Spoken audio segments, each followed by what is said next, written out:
Ed Kociela, news reporter, columnist, author, and musician.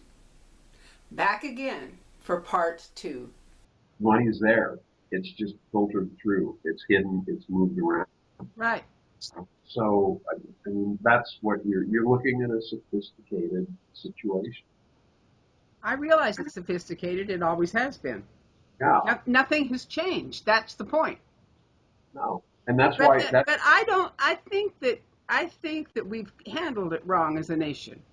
I don't think they should punish these guys. I think they should make them responsible.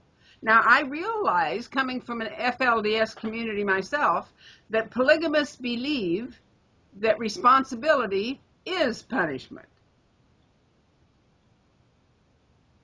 Well, in in in in that whole concept, I agree with you of making them responsible. But the other part of it is also there's a legal responsibility, and it's that needs to be taken care of as well. I mean, we're talking about major fraud. We're not Yes. we're not talking about some guy who gets one too many parking tickets and he's going to go to jail if he doesn't pay them and they're going to take his license away.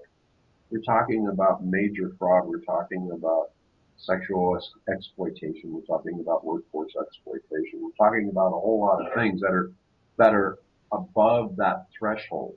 That you know what, gee, making Warren Jeffs responsible for his 12-year-old and 14-year-old brides.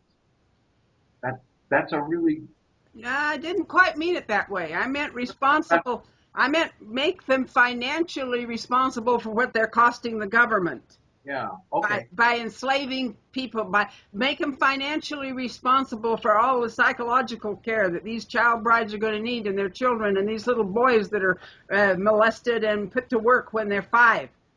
yeah. Well, that's what we need to work on.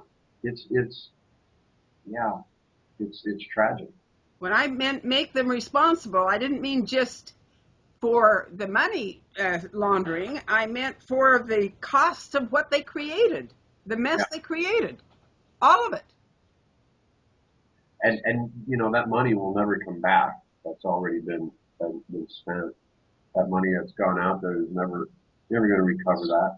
I It's know, never. but if those guys had to go to a work camp and work at minimum wage till they paid it back, which would never be in a lifetime, this crap would shrink, shrink, shrink. Yeah, Instead, they go to a country club prison and run their cult from there. yeah, yeah, yeah. And they've got guys on the outsides who are taking care of business for them. I really don't buy it all. I think Willie Jessup is still operative for Warren. That's just my Sure. gut feeling on that. I see him still doing the same things. I don't think, despite whatever he says, I think there's still other stuff going on. I think he's a very dangerous man. I think that he is a very powerful man in that community. And I think that he has learned how to manipulate a lot of people. I think that he has put on this particular face that I'm the good guy in all this. I'm the good polygamist. I don't know. There are too many Well, stories. There are come too on. many stories that we hear. My uncle, Owen Allred, the head of the AUB, told everybody he was the good guy. He was the good polygamist. He went forward and said that he could be the leader and oversee the polygamous marriages. There would never be a child marriage. And he's the guy that stole $1.5 million from Virginia Hill, was found guilty. He stole it in the name of the AUB, so they were found guilty. And then their parishioners had to pay it back, so he actually got away with stealing it twice. Yeah, And he walked off, like you said, with all the money, the ranches and whatever. yeah. I mean, I don't mean to sound ignorant about it, but I don't know. I don't know the best and proper way to do it. And I don't. It's frustrating. Well, you know, the thing is, whatever we're doing, if we let them because we don't know what to do, that's what's happened all along. I think one of the big mistakes that we've made as a country is that we wait till after the crime is committed, because there's no crime until after it's committed. I think that the reality is that people do what they know. What they know. These polygamous people that are raised in a culture and never see the outside world don't know any better. They've been deprived of an education in the United States like everybody else. I think if we could alleviate the ignorance, we could solve a lot of the problem. These women that come out of polygamy, that they rescue out of polygamy, they're as stupid as I was when I came out.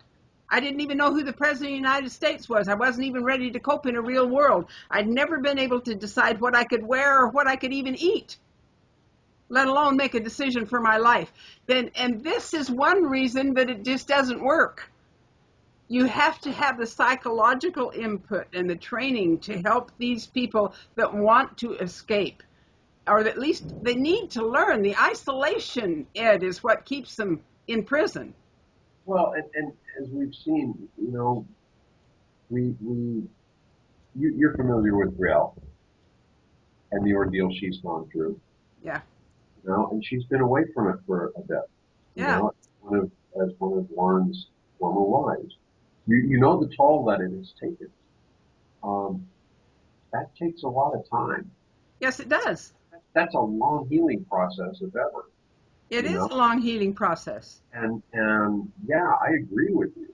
They come out without any idea as to the, to the real world, as I call it. We've got a couple of friends in the Las Vegas area who have come to it. It took them a long time to rebound, to figure out that, oh, you know what? I knew this was wrong. I knew it was a lie, but holy cow, look what's out here, and look what I need to catch up on. And it takes decades. Well, it's terrifying because if you come out completely ignorant, you're so vulnerable that people can see it, and then you have more people that are willing to take advantage of you. These people need protection, guidance, and education. They should be in public schools, and our school system doesn't oversee those schools. That money that went into those schools that actually educated those kids, nobody bothered to check, and that's a check and balance that was missing on everything, Ed. Well, as you know, in Utah, the situation for homeschooling is very loose. Yeah. It's terribly well monitored. The parameters of it, the guidelines for it are not, they're not very good. No, they're not. You know, Anybody can homeschool their child. How they turn out is luck of the draw. They're isolated.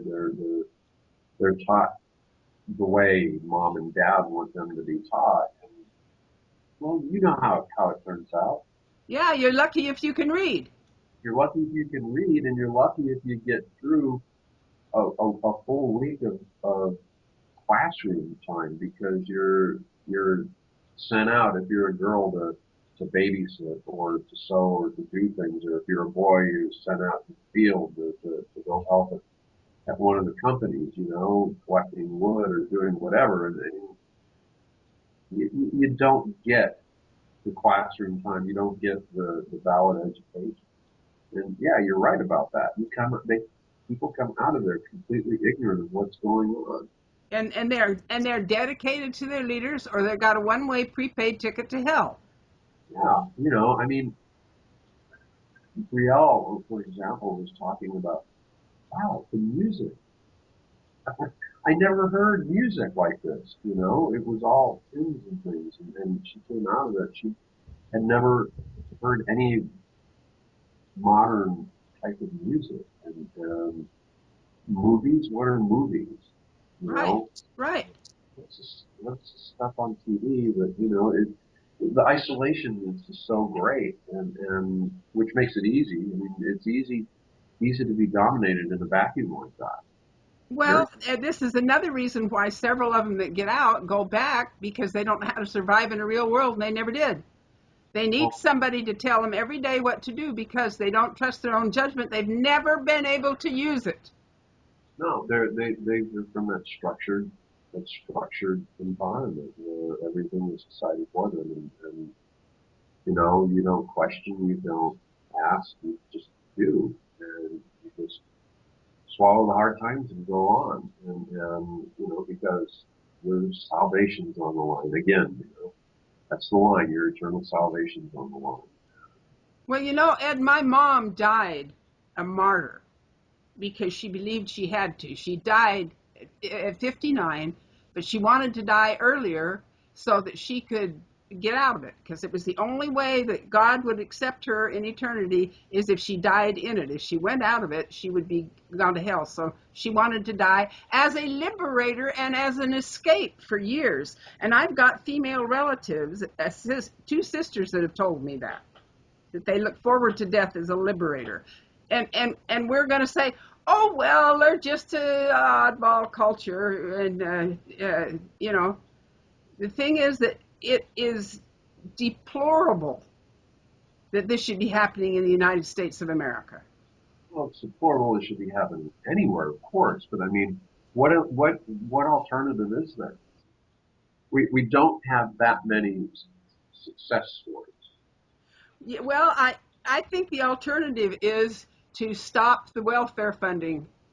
And and the thing is, if those women and children want the welfare money, it should be given directly to them, and somebody should oversee that they're getting the food.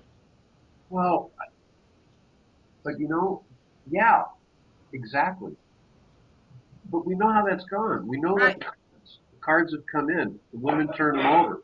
They right, get cashed in at the store out right, in the creek. So that card is theoretically used properly because the women take them in, they cash them in, and then they turn the money over. right. I mean, I I know how you're going to get the women to stop obeying the men when they're so terrified. yeah, yeah. I mean, okay, how are we going to do that? How are we going to make sure that we get them the food? Can we put a sitter in the house with them? I don't think we can do that, but I think perhaps if we set up sort of like halfway houses out there, where you Where they go. couldn't get you're right, that would work if you put up a halfway house where they couldn't get the assistance unless they went to the halfway house and got psychological care. Well, you could get psychological and medical care, and you could also feed them there. You could, clothe them there, and and sort of dodge the path of where those welfare cards, food stamps, and things are going.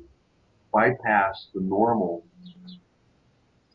If they could set up some sort of style out there where they could circumvent the standard of handing the cards over, cashing them at the store, turning the money over to the men, where instead you could take the women and children and put them in a place where they could get counseling, where they can get them proper medical care, where they go and they eat, where Yeah, they can get their clothing and take care of it in that kind of manner, in sort of a co-op, of sort of a halfway house of sorts, where you can educate them and get them back into the mainstream. I mean, it's come to that. yeah, We've got the situation where you when you free the slaves, you have to teach them how to read and write that's and right. with society before you can expect them to do anything. That's And right. they have to teach on their own.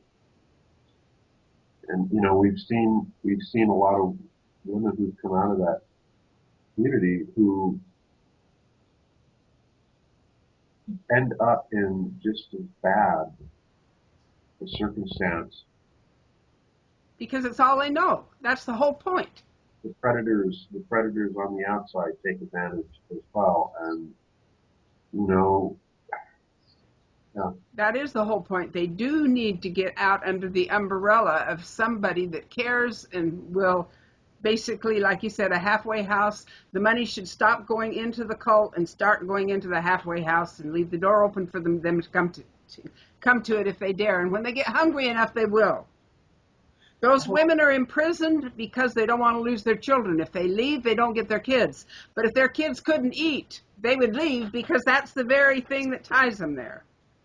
well, you know, and the secret houses, the penance houses, and that sort of thing that are set up.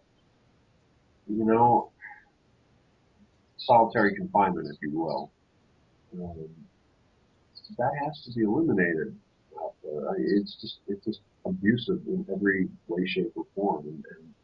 And yeah, you can't put somebody in every house to sit with every mother and child and No, make you sure. can't.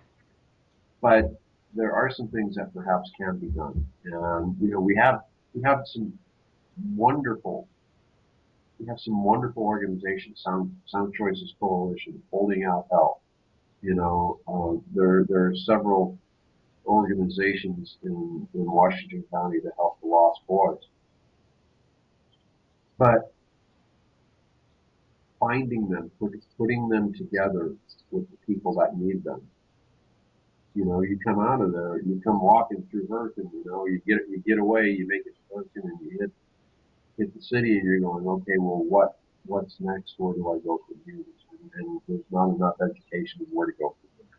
That's right. There's not enough education. You know, the thing is, I came out with an eighth grade diploma and took a test and couldn't pass fifth grade. And that fifth grade, there was no history, no health, no political information as to the world today. There was so much missing, it was pathetic. And Yeah, I did better than most kids because they made the mistake of teaching me how to read. So I get it. yeah.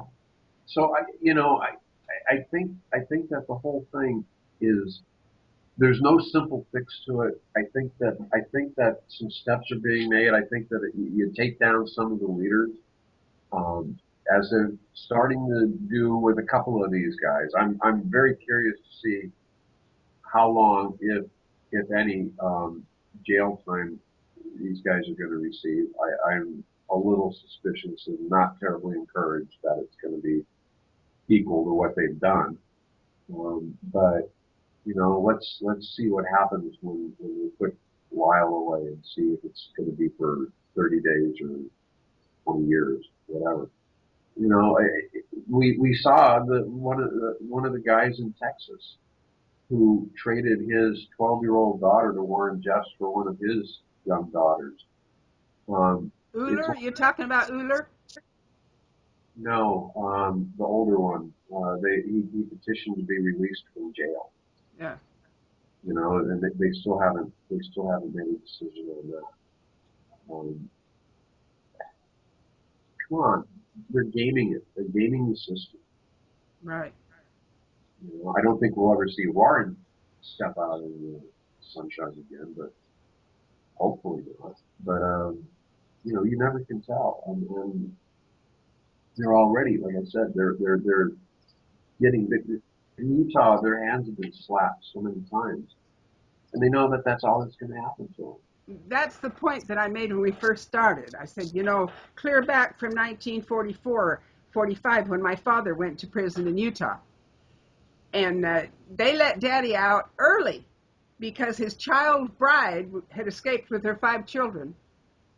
And the state of Utah gave those kids back to Dad on the promise that he would not live polygamy. And of course, he took 2 more wives after that.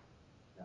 Now, the thing is this, they still doing that. Just recently, there was a Kingston case. Same thing happened. They had charges against the Kingstons that proved the guy was a criminal, and they still gave him back the children because he had money and she didn't. And she was a plural wife. Yeah. Well, and in Utah, there's a law where if okay, we had a situation where a man was excommunicated from the church down there. He filed with his legal wife for divorce and for custody of the children. Went to court, and because she was on assistance, he ended up having to pay her court bill, her attorney's fees. Even though he won the case, he had to pay her fees Right. because she could not pay. So that also becomes a situation where some of these people just can't afford to do it, to fight it. And what kind of law is that? Well, The guy in it's simple, Ed. He who has the money wins. oh, exactly. But I mean, what kind of fairness is established in something like that? The guy gets thrown out of the church, goes in, starts saying, you know what? I'm not going back there. I'm finding a better way, and he wants his kids out. So he has to go to court to get his kids. The wife, I don't have any money, so she hires some top flight attorney from the area, and the husband has to pay for it. Where's the justice in there? Where's a way to help save those kids and get them out of the situation? You know, it's tangled. It's it's a mess. It's intertwined in this bizarre fashion to where it really favors that community. Yes, it does. On that way from Shirtlift and Swallow, even previous to those guys, you Well, know? let's face it. Uh, they knew what was going on all the time, but the polygamous guys had money. Yeah, well, and campaign contributions, yeah. Yeah. There's a lot of money that comes out of that area. Right. You know, Mike Noel just had a law that he he wrote, and and I was a little bit concerned because I was seeing that there were some from Sound Sound Choices Coalition that were kind of against what was going on with that bill, but that bill basically was legitimizing bigamy and polygamy. And I'm like, wait a minute, what's going on here? What is going on here? You know, it's not just that simple matter of consenting adults. It's not just a simple matter of religious freedom. We're talking about abuses that go on. Again, the contextual situation, the bigger picture that few people seem to be able to grasp. Right. So, Right. it's beyond reason. It is beyond reason. That's the whole thing. There's nothing rational about what's happening. No, No. no, No, it isn't. and it's been raging out of control like that for decades, centuries. Yeah, all my life. All my life. Every time, when they had the raids in 44, 45, I don't know when they were, but I know that my dad went to prison then. And the guys that he went to prison with turned out to be a couple of my uncles and my future father-in-law. See how it affected them? Nothing. Nothing. Rulon Allred is my uncle, and he was the head of the AUB, and he's the one that was gunned down by a rival cult leader, Ervil LeBaron, my brother-in-law's brother. People don't understand the close connection of these cults. They think they're separate, and they are not. I have female relatives in every one of them.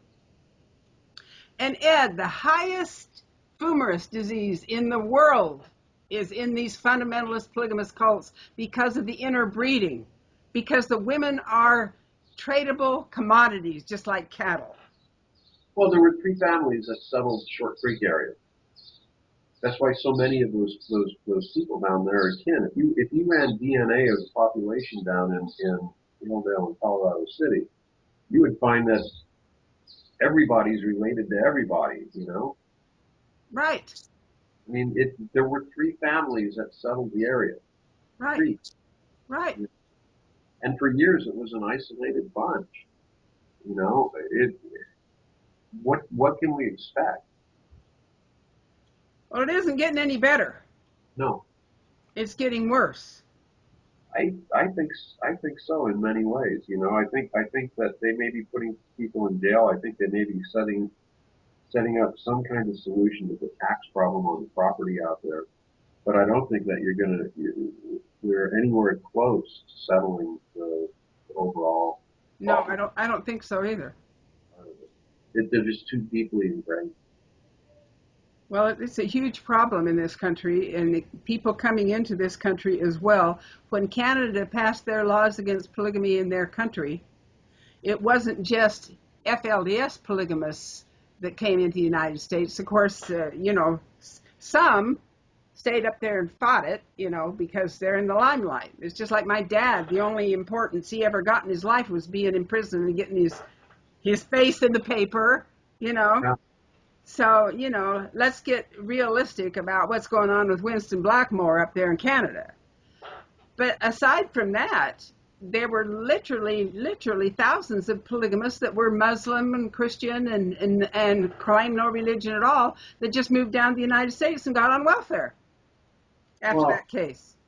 you mentioned Winston Blackmore, and you were talking just a moment ago about it all being intertwined. I mean, the perfect example was when he was down in Short Creek for the celebration, if you will, a few months back. Remember that?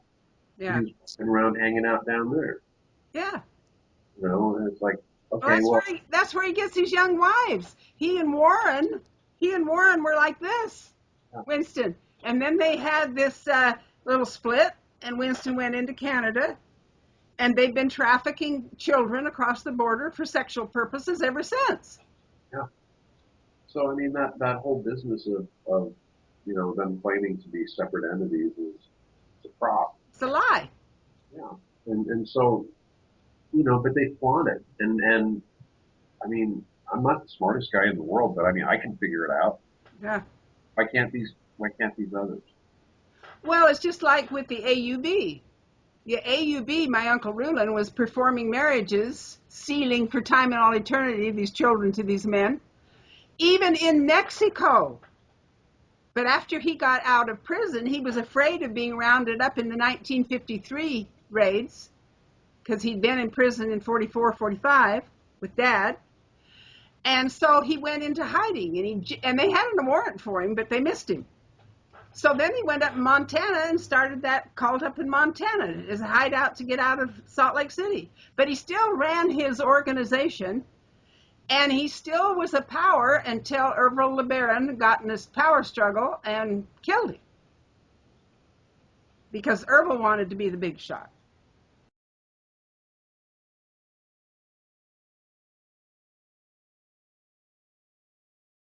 Ed, thank you so much for sharing your time with me and for keeping us up to date on a very, very important growing problem in the United States of America: polygamy, paid for primarily by your tax dollars.